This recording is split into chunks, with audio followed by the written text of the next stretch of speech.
My sister Vivian held my inhaler just out of reach, her manicured nails gleaming as I wheezed on the kitchen floor. "Gasp, loser," she sneered, watching my lips turn blue. That was 3 years ago. Today I watched those same perfectly manicured hands tremble as the bailiff read her charges. Medical endangerment, attempted homicide, financial fraud. The golden child who could do no wrong was about to learn that karma has perfect timing and an even better memory. Before we dive into how sweet justice tastes, drop a comment telling me where you are watching from. This family revenge story gets darker than you think, so smash that like button if you are ready for some serious tea. Subscribe because, trust me, you will want to hear how this twisted tale of sibling rivalry ends. Ready to see how the tables turned completely? My name is Serafina, and for 25 years I believed I was the problem child in our family. While my older sister Vivian glided through life collecting achievements like trophies, I struggled with severe asthma anxiety and what my parents called attention-seeking behavior. Every family gathering became a showcase of Vivian's latest accomplishments, while my medical emergencies were dismissed as dramatic outbursts.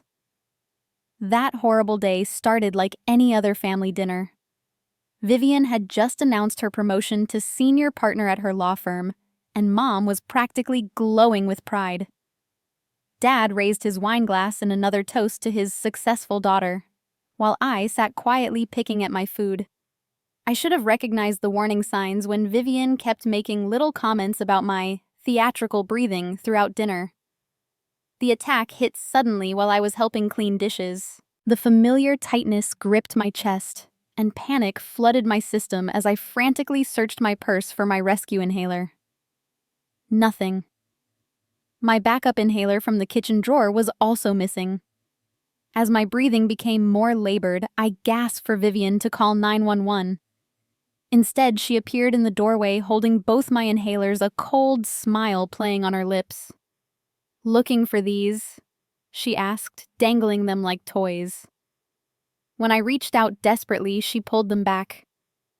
"Maybe you should learn what real struggle feels like instead of always playing the victim." The next few minutes felt like hours.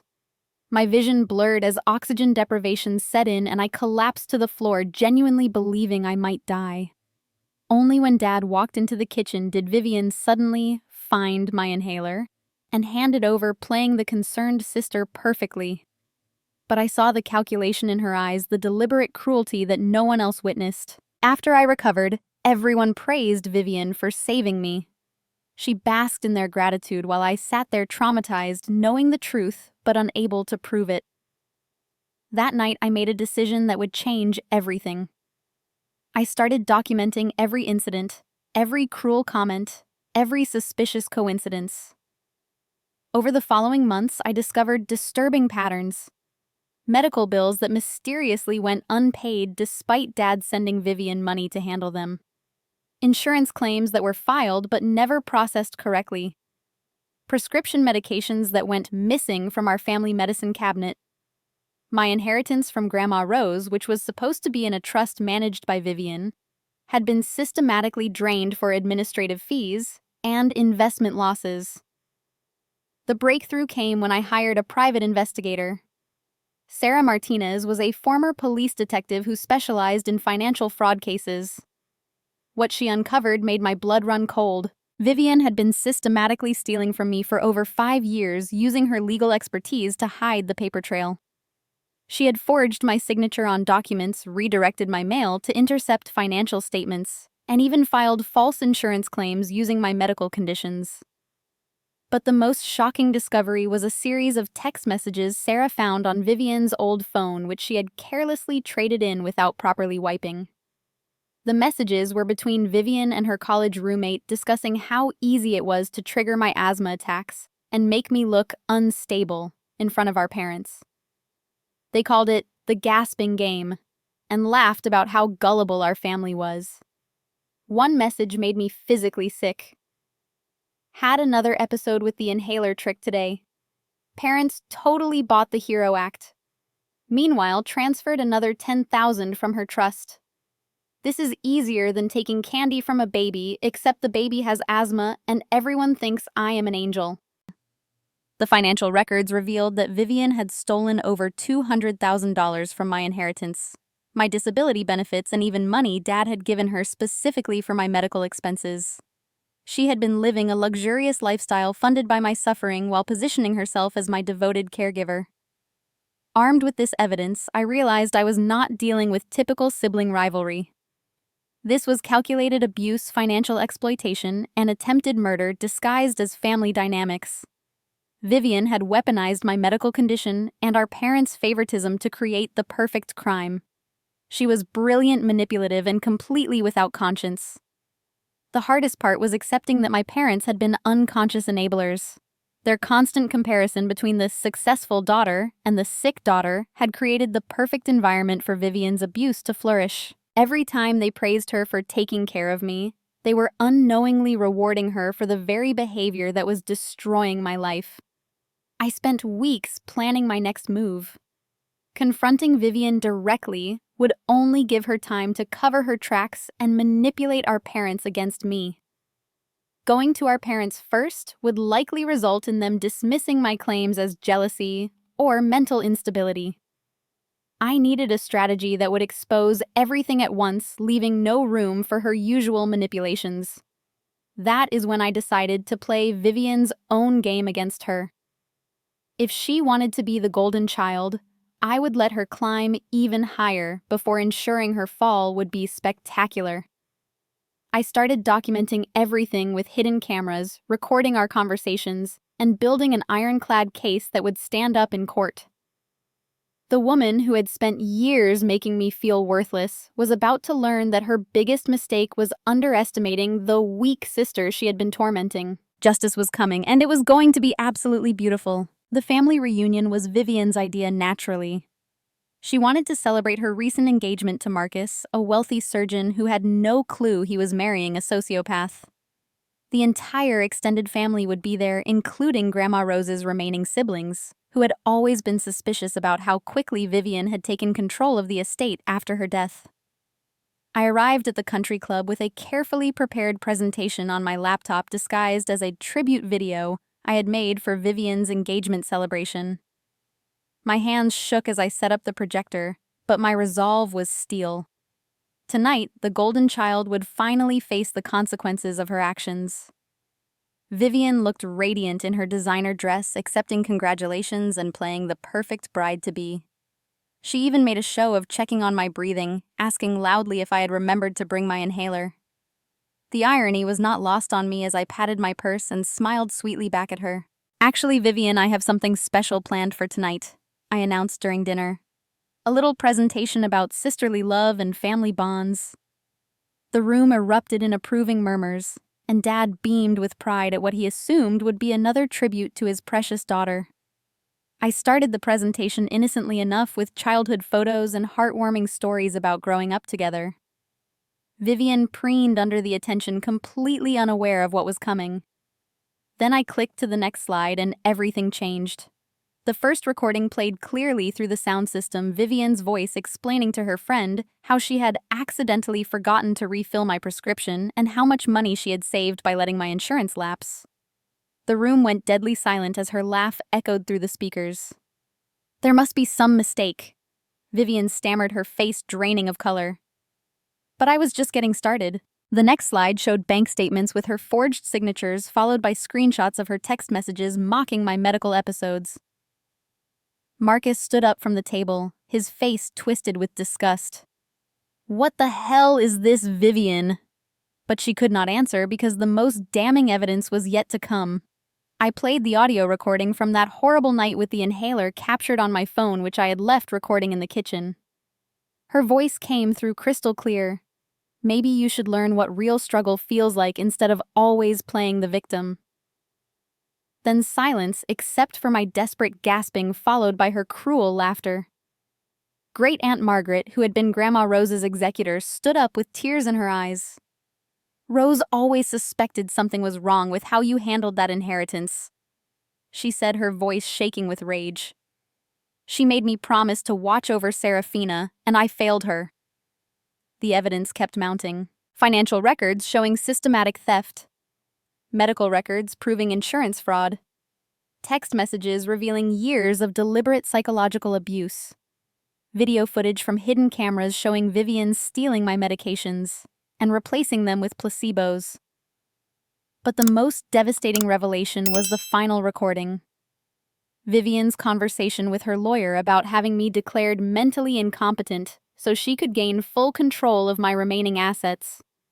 She had actually consulted about having me committed to a psychiatric facility, using my medical conditions, and manufactured episodes as evidence of instability. Marcus ripped the engagement ring off Vivian's finger and threw it on the table. "You are sick," he said, backing away from her like she was radioactive. "You tried to kill your own sister for money." His medical background meant he understood exactly how dangerous her actions had been.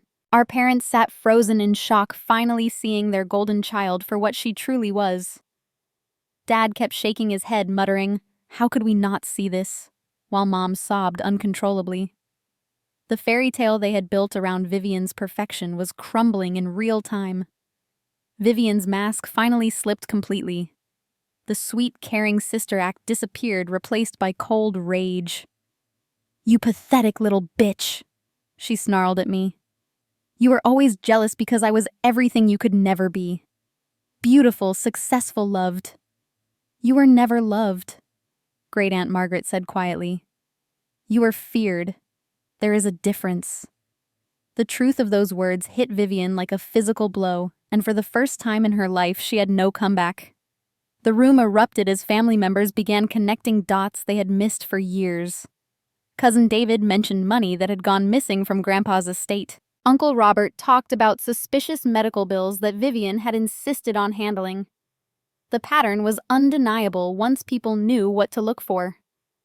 I stood up calmly and announced that I had already filed police reports, contacted the FBI's Financial Crimes Unit, and submitted everything to the state medical board. Criminal charges were pending, and civil lawsuits would follow. Vivian's legal license was about to be revoked, her assets frozen, and her freedom forfeited. "You cannot prove any of this holds up in court," she said desperately, but her voice lacked conviction. She knew the evidence was overwhelming and ironclad. "Actually, I can," said a voice from the doorway. Detective Morrison walked in with 2 uniformed officers, followed by Sarah Martinez, carrying a thick folder of additional evidence. "Vivian Thompson, you are under arrest for attempted murder, financial fraud, medical endangerment, and identity theft." As the handcuffs clicked around her wrists, Vivian looked at me with pure hatred. "This is not over," she whispered. "Yes, it is," I replied. "It has been over since the moment you chose cruelty over love. You just did not know it yet."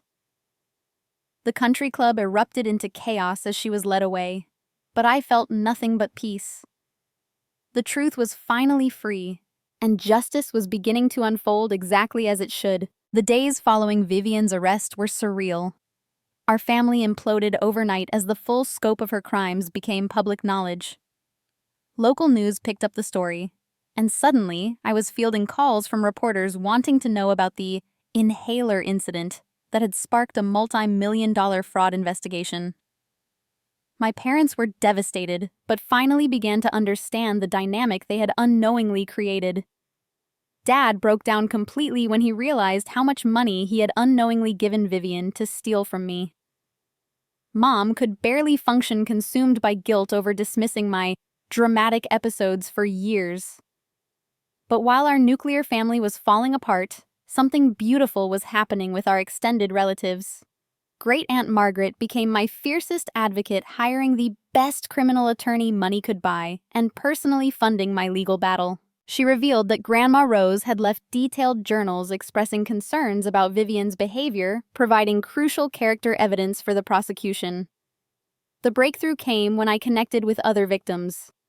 Detective Morrison introduced me to Agent Lisa Park from the FBI's White-Collar Crimes Unit, who had been tracking a pattern of financial elder abuse cases involving trusted family members. Vivian's methods matched several unsolved cases across 3 states. "Your sister is not a first-time offender," Agent Park explained during our meeting.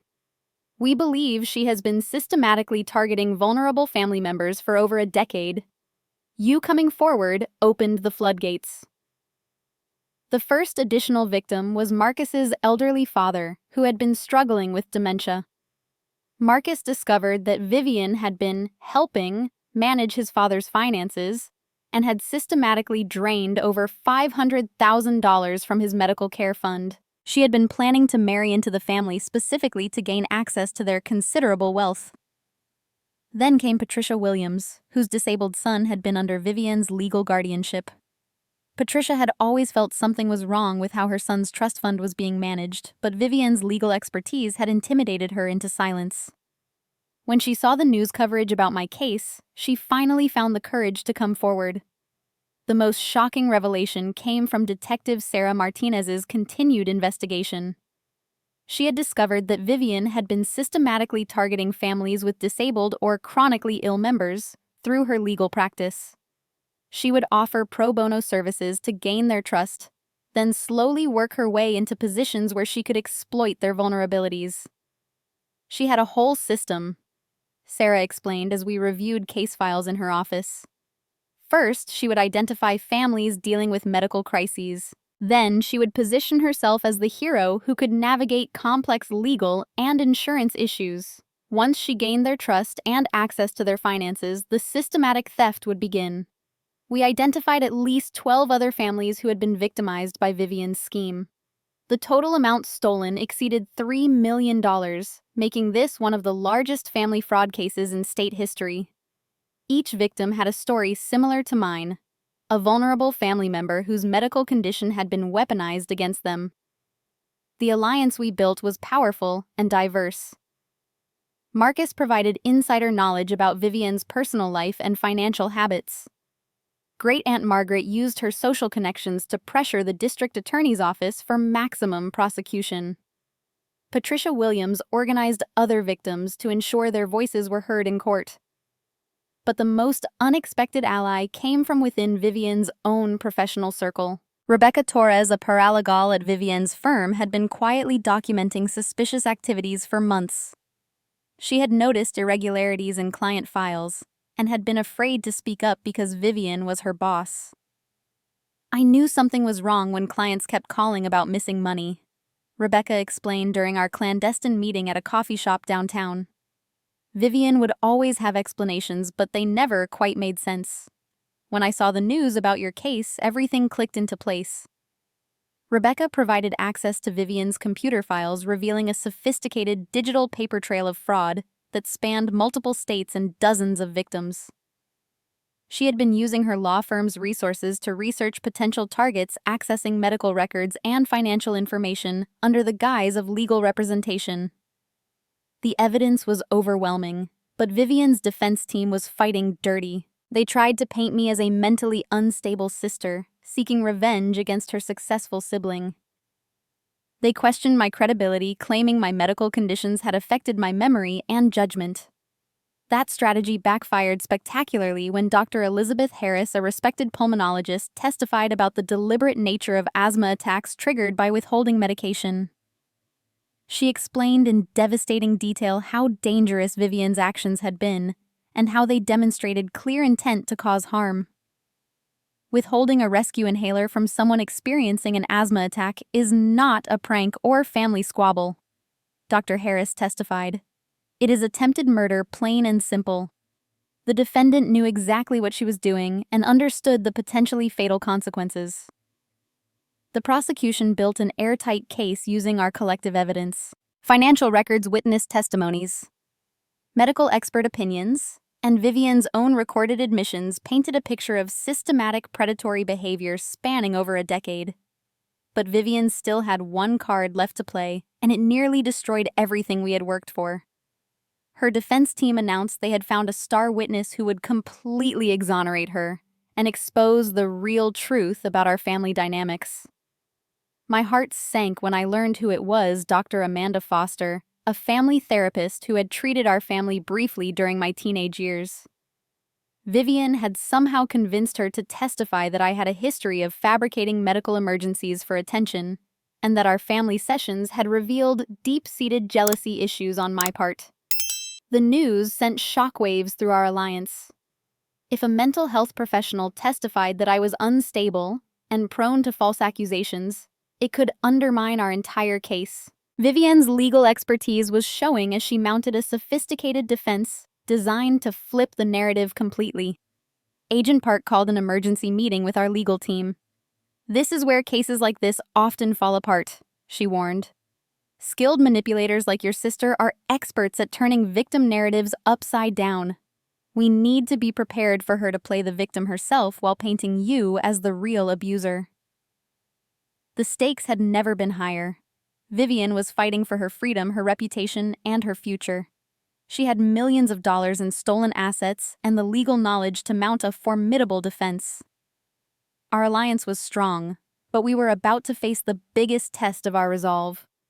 Everything we had worked for hung in the balance, and Vivian was proving that even from jail she remained a dangerous and cunning adversary. Dr. Amanda Foster's testimony was scheduled for Thursday morning, and I spent the entire week before consumed with anxiety.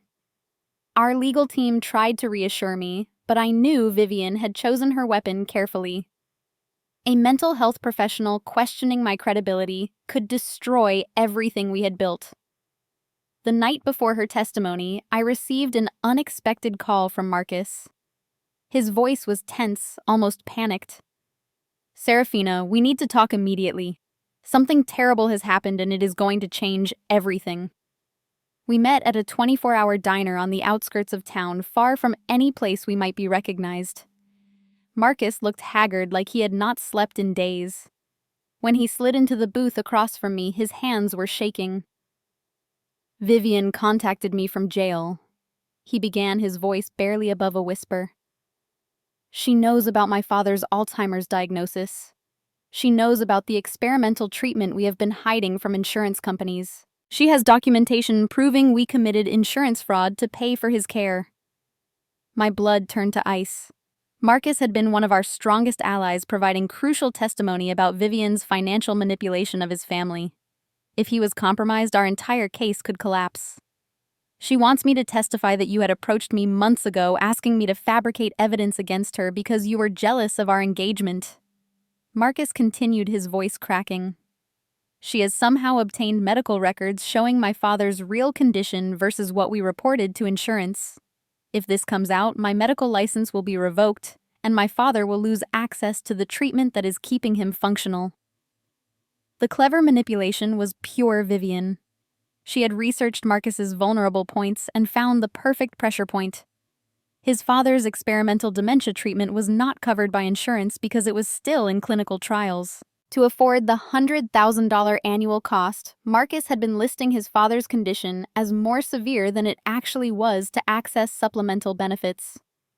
"I am sorry," Marcus said, tears streaming down his face. "I cannot lose my medical license. Without my income, Dad will deteriorate rapidly. I have to choose between helping you get justice and keeping my father alive." The betrayal hit me like a physical blow. Marcus was not just another ally. He was the person who had provided credibility to our claims about Vivian's predatory behavior. His testimony about how she had targeted his family gave context to her methods. Without him, we lost a crucial piece of our narrative. But worse than losing Marcus was what Vivian had revealed about her capabilities.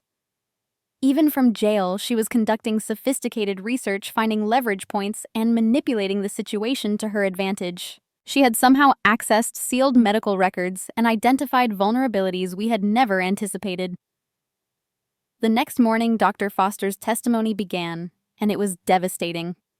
She painted a picture of a troubled teenager who had learned to weaponize her medical condition for attention and sympathy. According to her notes, I had a history of exaggerating symptoms, creating dramatic medical episodes when I felt ignored and harboring deep resentment toward my more successful sister. Serafina exhibited classic signs of factitious disorder.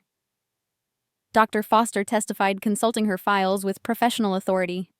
She would deliberately trigger her asthma symptoms during family conflicts, particularly when Vivian was receiving positive attention. The family dynamic was deeply dysfunctional, with Serafina using her illness to manipulate her parents' emotions. The prosecution tried to challenge her testimony, but Dr. Foster had legitimate clinical notes from our family therapy sessions 15 years earlier. Her observations were documented, detailed, and professionally recorded. Even though I knew the context was completely different, hearing my teenage struggles reframed as manipulation was crushing. Vivian's defense attorney seized on Dr. Foster's testimony to build their alternative narrative. They argued that I had spent years resenting Vivian's success and had finally found the perfect revenge plot. The stolen money was reframed as legitimate family financial management, and my medical episodes were portrayed as attention-seeking behavior that had escalated into false accusations. Then, Marcus took the stand for the defense, and my heart shattered completely. He testified that I had approached him months before going public, asking him to support false allegations against Vivian because I was consumed with jealousy over their engagement. Serafina seemed obsessed with destroying Vivian's happiness. Marcus lied smoothly, avoiding my eyes.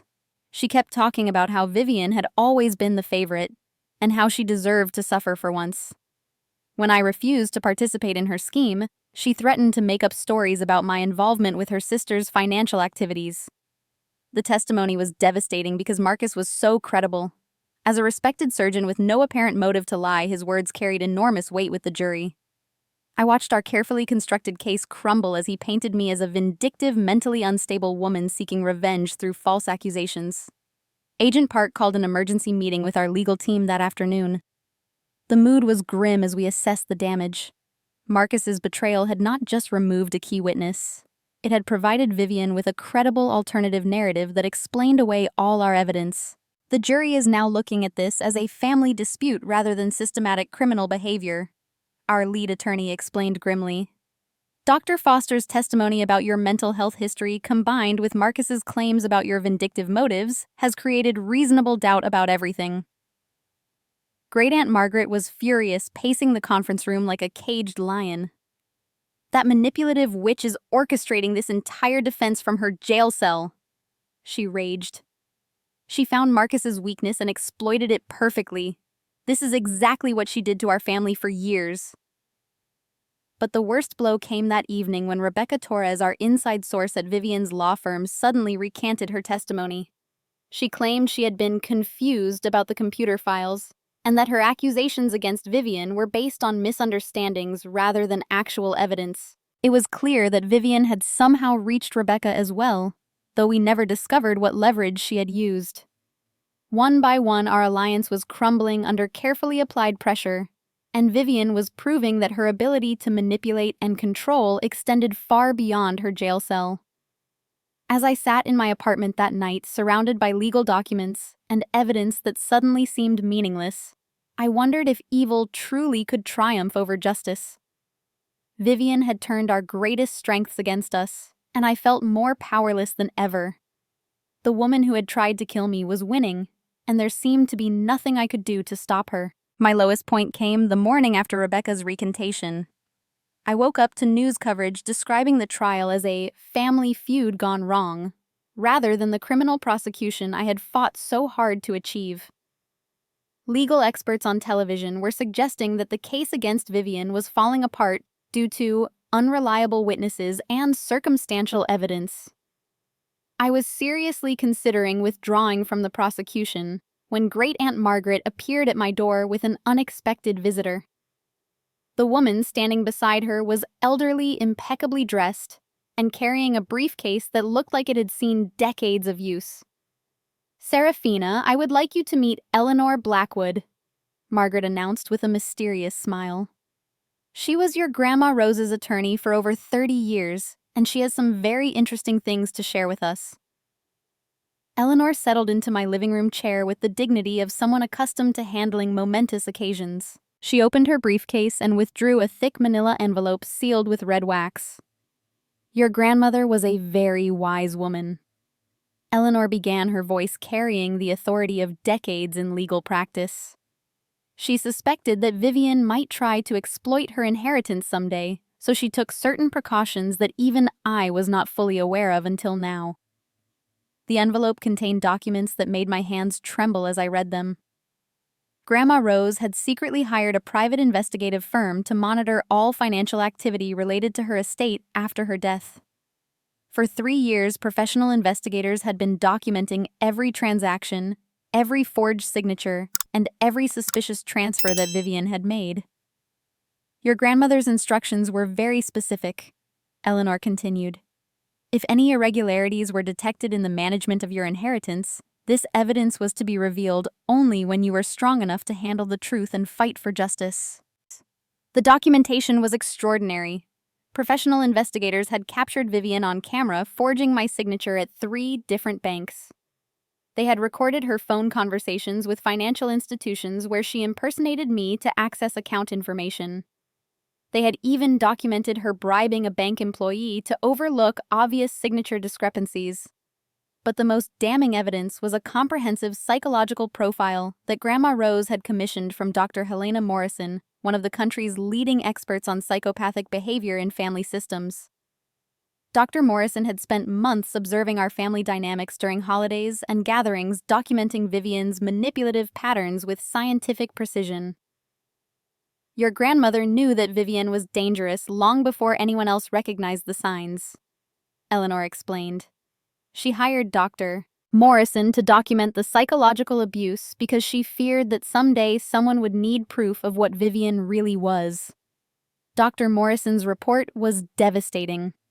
She had identified Vivian as exhibiting classic signs of antisocial personality disorder with narcissistic features. The report documented specific incidents of psychological manipulation, including deliberate triggering of my medical episodes and systematic undermining of my credibility with family members. The subject demonstrates a sophisticated understanding of family dynamics and medical vulnerabilities. Dr. Morrison had written, "Her ability to present as caring and competent while simultaneously engaging in predatory behavior suggests a level of calculated manipulation that poses significant danger to vulnerable family members." Eleanor had more surprises. Grandma Rose had also secretly recorded several conversations where Vivian had revealed her true feelings about our family. The recordings were chilling in their casual cruelty. "Serafina is so pathetically weak." Vivian's voice came clearly through the speakers. "The whole family treats her like some fragile flower because of her stupid breathing problems. It is embarrassing how easily manipulated they all are. I could probably convince them that black was white if I played my cards right." Another recording captured Vivian discussing her long-term plans to have me declared mentally incompetent. The beauty of her medical history is that it provides the perfect foundation for questioning her mental stability. She had told Grandma Rose, not knowing the conversation was being recorded. A few well-documented episodes, some carefully worded medical reports, and I could have complete control over her assets within 2 years. But Eleanor's biggest revelation was yet to come. She produced a second envelope containing evidence that Vivian had been planning to murder Grandma Rose herself when the elderly woman began asking too many questions about the estate management. Your grandmother discovered that Vivian had been researching untraceable poisons and had even consulted with a chemist about substances that could mimic natural death in elderly patients, Eleanor revealed with cold anger. When Rose realized the danger she was in, she immediately began making these recordings and gathering evidence. The poison research was documented through Vivian's internet search history, email communications with suppliers, and even a recorded phone call where she inquired about purchasing substances under false pretenses. Grandma Rose had died of a sudden heart attack just 2 weeks after beginning her investigation, but the medical examiner had found traces of digitalis in her system that were inconsistent with her prescribed medications. "We believe Vivian killed your grandmother to prevent her from exposing the theft," Eleanor stated matter-of-factly. "Rose's death was not natural, and we now have the evidence to prove it." The revelation hit me like an earthquake. Vivian had not just been stealing money and manipulating our family. She had actually murdered our grandmother to cover her tracks. The woman I had grown up with, who had played with me as children, was capable of killing family members to protect her schemes. Eleanor immediately contacted Agent Park and our prosecution team. The new evidence transformed the entire case from financial fraud to first-degree murder. DNA evidence from Grandma Rose's exhumed body confirmed the presence of poison, and toxicology reports proved that she had been systematically dosed with digitalis over several weeks. Dr. Morrison agreed to testify about her psychological evaluation, providing expert context for Vivian's behavior patterns. Her professional credibility was unassailable, and her documentation of the family dynamics directly contradicted Dr. Foster's outdated assessment. But the most powerful new ally was Detective Catherine Reed, who had originally investigated Grandma Rose's death and had always suspected foul play. Armed with Eleanor's evidence, she was able to prove that Vivian had purchased digitalis through illegal channels and had been present in Grandma Rose's home on the day before her death. "This changes everything," Agent Park announced during our strategy meeting. "We are no longer prosecuting financial crimes. We are prosecuting a serial killer who used family relationships to target her victims." The media coverage shifted dramatically as news of the murder charges broke. Vivian's defense team scrambled to address the new evidence, but they had no explanation for the poison research, the recorded conversations, or the forensic evidence from the exhumation. Marcus tried to recant his previous testimony, claiming he had been coerced into lying, but the damage to his credibility was already done. Rebecca Torres came forward again, this time revealing that Vivian had threatened to have her immigration status investigated if she did not cooperate with the defense. As I sat in the courtroom watching Vivian's perfect facade crumble under the weight of irrefutable evidence, I finally understood the true scope of what we were dealing with. This was not just a family dispute or financial fraud case. It was the unmasking of a calculating predator who had been hiding in plain sight for decades. Grandma Rose had saved us all from beyond the grave, and justice was finally within reach. The final week of testimony was unlike anything I had ever experienced. Vivian's defense completely collapsed under the weight of Grandma Rose's evidence, and her attorneys were reduced to arguing for mental illness rather than innocence. The woman who had terrorized our family for decades finally faced the consequences of her actions. Dr. Morrison's testimony was particularly devastating. She explained how Vivian had systematically isolated me from family support by positioning herself as my caregiver while simultaneously undermining my credibility. "This is textbook predatory behavior disguised as familial love," she testified. The defendant identified the most vulnerable family member and created a perfect system for exploitation and control. The poison evidence sealed Vivian's fate. Forensic experts testified about the deliberate nature of digitalis poisoning and how Vivian's medical knowledge would have made her aware of exactly how much to administer for a natural-looking heart attack. The recordings of her researching untraceable poisons were played for the jury, and her casual discussion of murder plans was chilling to hear. When Vivian finally took the stand in her own defense, the mask slipped completely. Under aggressive cross-examination, she became increasingly agitated and defensive. Her carefully constructed persona cracked, revealing glimpses of the cold, calculating woman behind the facade. "My sister was always jealous of my success," she snapped at the prosecutor. "She could never accept that I was more talented, more beautiful, more everything than she would ever be. This entire prosecution is just her final attempt to destroy me because she cannot stand being the failure in the family." Those words, spoken with genuine venom in open court, destroyed any remaining sympathy the jury might have had for her. The golden child who had spent years playing victim was finally showing her true nature, and it was ugly beyond belief. The jury deliberated for less than 6 hours before returning with guilty verdicts on all charges: first-degree murder, attempted murder, financial fraud, elder abuse, and identity theft.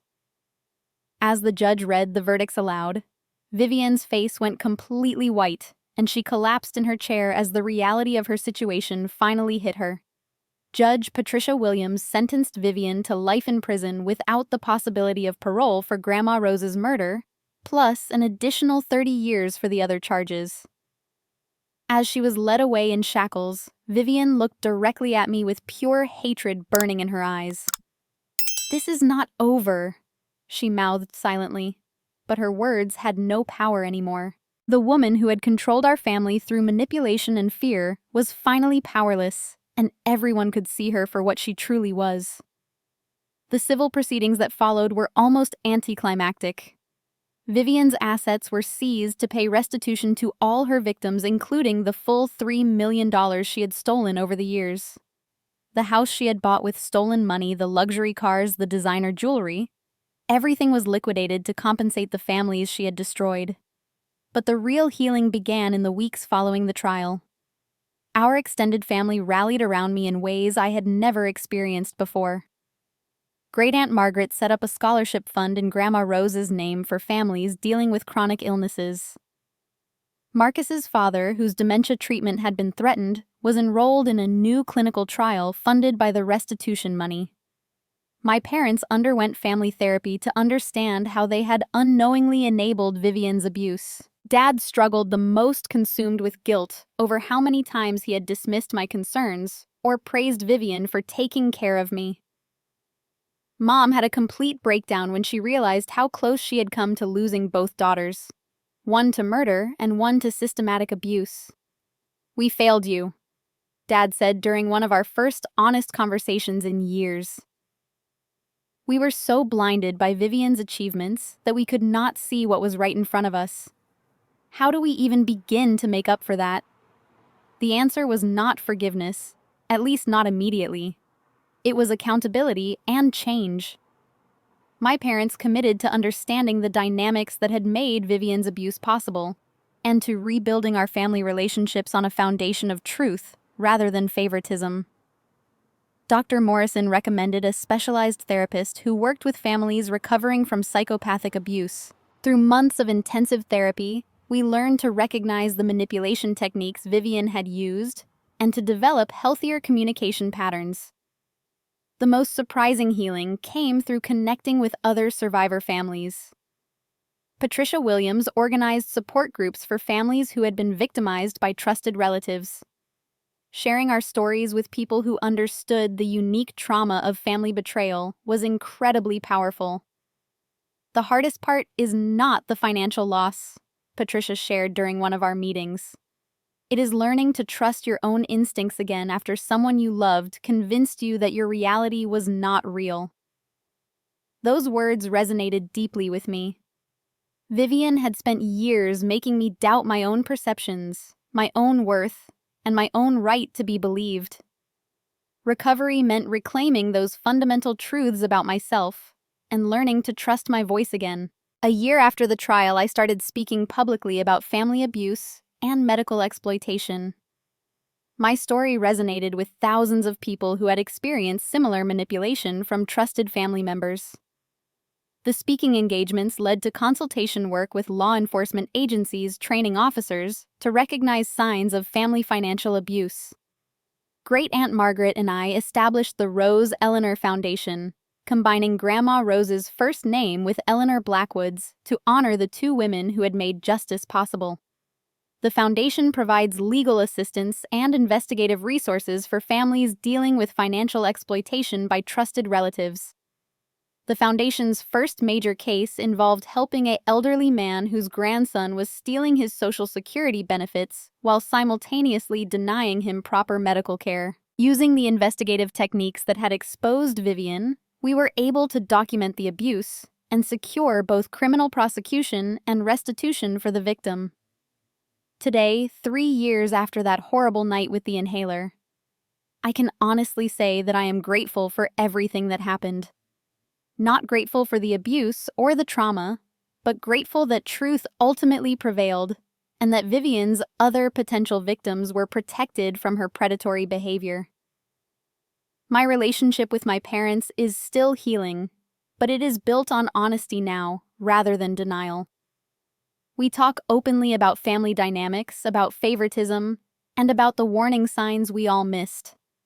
Dad especially has become an advocate for recognizing medical abuse, speaking at conferences about how golden child syndrome can mask serious criminal behavior. The chosen family I have built with Great Aunt Margaret Eleanor Blackwood and the survivor support network is stronger and more authentic than any biological family relationship I ever had.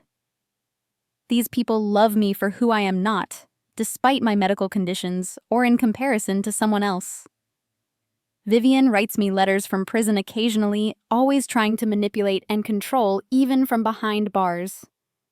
I donate them unopened to the Foundation's research files where they serve as examples of how psychopathic individuals continue their manipulation attempts even after being exposed and convicted. The golden child who once held my inhaler while I gasped for breath is now spending the rest of her life in a concrete cell, powerless to hurt anyone ever again. Justice was not just served. It was delivered with the precision and thoroughness that Grandma Rose would have appreciated. As I finish sharing this story with you today, I want to ask, have you ever experienced someone using your vulnerabilities against you while pretending to care? Have you seen family dynamics where one person seems perfect while another is constantly struggling? Share your experiences in the comments below because your story matters and might help someone else recognize the warning signs. Please hit that like button if this story opened your eyes to how manipulation can hide behind family love, and subscribe for more stories about justice healing and finding strength after betrayal. Share this video with anyone who might need to hear that their truth deserves to be believed, no matter how powerful or perfect their abuser appears to be. Thank you for taking this journey with me, and for believing that even in the darkest family situations, truth and justice can ultimately prevail. Remember that healing is possible, that toxic family members can be held accountable, and that you deserve relationships built on genuine love rather than manipulation and control. Your voice matters, your truth deserves to be heard, and no one has the right to use your vulnerabilities to destroy your life. Stay strong. Trust your instincts and never give up fighting for justice.